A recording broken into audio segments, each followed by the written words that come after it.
that's an event not forgot even today in Yeah. Kentucky, is it? Yeah.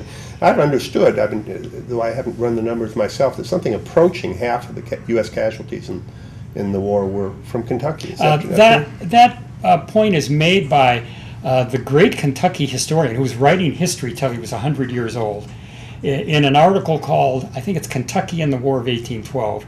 I can't remember that guy's name, but was a long time a fixture in Canadian history, and I don't think that's true. I don't think you look at all the fighting in all the theaters, and there's no way Kentuckians can be responsible for half of all battle casualties of the United States.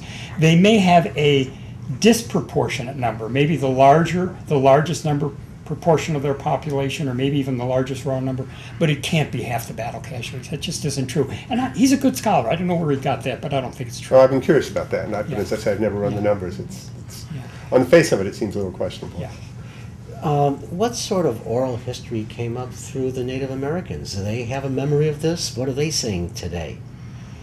Well, that's one of the problems. Most of what we know about the Native Americans we have from white sources, although John Norton wrote his memoirs. We have Black Hawk's memoirs, and then there were a couple of lesser figures who wrote their memoirs. The problem with that is we don't know how good the translations were, or the renditions were, by those white translators who wrote down these memoirs. Did they embellish? Did they add? And that's something that editors have to confront when they're printing these memoirs. How close are they to the original words of the person that they're writing about?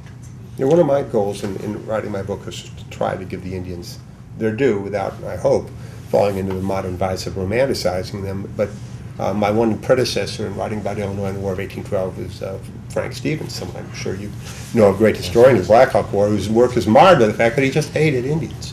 And it was, for that reason, why I prefer a replacement. But as I began to delve into it, one of the things I constantly searched for was authentic Indian voices of the period, and I found it very, very difficult to find. Their speeches at Indian councils are suggestive, but you certainly know that Indian diplomats were not exposing their full thoughts to the people across the council fire from them.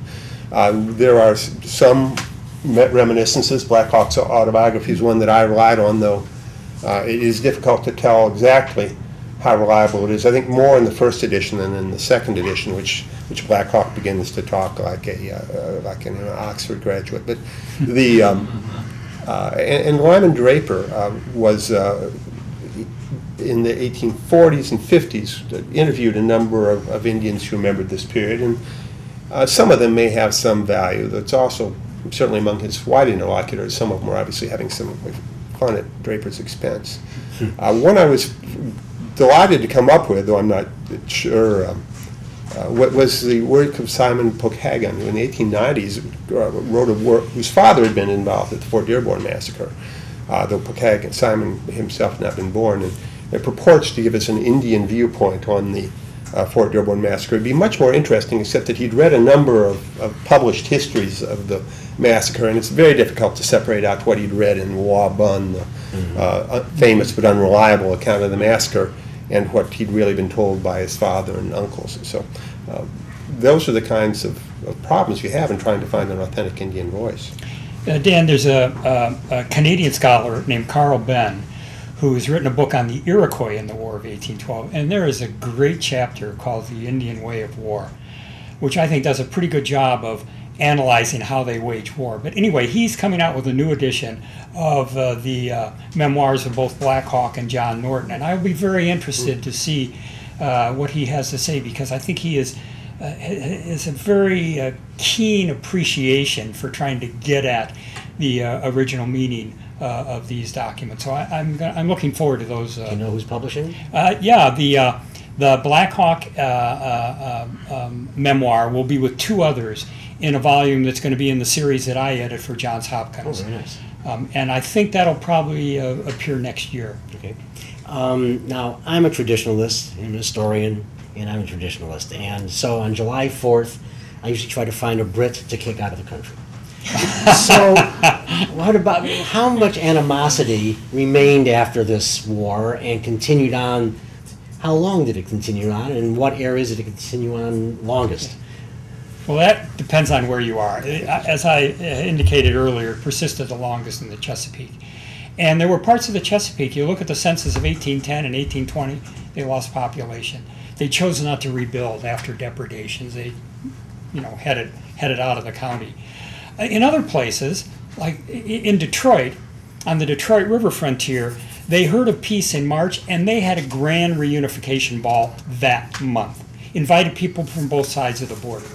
And even on the Niagara frontier, within a year of peace, they patched up all of their differences.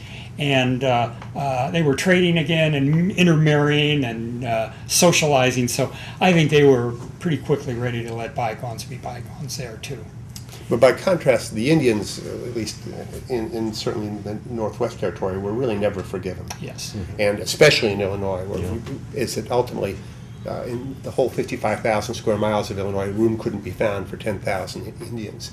And some civilized ones, too, who had lead mining and were in a huge village, maybe the largest Indian village on the continent at the time. As well as ones who'd made peace, or thought they had, in 1815 and 1816, and then found that they were simply being eased out and through some fairly sharp practices. A couple of other people very quickly, and then I have to get to two subjects before we get out of this. But one is Henry Clay, Lincoln's beau ideal, another Lincoln part in here. He played an important role in the war, both going in and coming out. He did indeed. He was the leading war hawk in the 12th Congress, the War Congress. He was a freshman congressman, but he was elected to what was then the largely ceremonial position of Speaker of the House. Well, very quickly he transformed that into a position of power, and he used these new powers as Speaker to keep the war movement on track, and I would argue that more than anyone else he was responsible for carrying us into the war. But later he served on the peace delegation and played a central role in getting us out of the war by getting a treaty, the Treaty of Ghent, that we could live with. How come the British, by the way, gave up so much in the Treaty of Ghent? They were up to the end. They were saying, "Oh, we want this, we want that," and then when we said no, they said, "Okay."